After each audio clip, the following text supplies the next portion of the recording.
Formula ఈ car racing వ్యవహారంలో ఎలాంటి ఆధారాలు లేకుండా బీఆర్ఎస్ వర్కింగ్ ప్రెసిడెంట్ కేటీఆర్ను ఇరికించాలని చూస్తే కేసు నిలవదని సిబిఐ మాజీ జేడీ లక్ష్మీనారాయణ స్పష్టం చేశారు.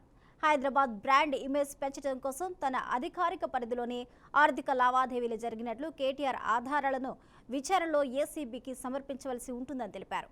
ప్రజాధనం ఎక్కడా దుర్వినియోగం కాలేదని తేలితే ఎన్ఫోర్స్మెంట్ డైరెక్టరేట్ కేసు కూడా నిలవదని చెప్పారు. అవినీతి నిరోధక శాఖ, కేంద్ర దర్యాప్తు సంస్థ కేసు ఆధారంగా ఈడీ కేసు ఉంటుందని వివరించారు. ఈ కేసు విచారణకు నిలుస్తుందా నిలవదా అనేది ఇప్పుడే చెప్పలేమని, విదేశీ మారకం నిబంధనలు ఏంటి, ఆధారాలు ఏమిటి వంటి అంశాలను పరిశీలించవలసి ఉంటుందని పేర్కొన్నారు.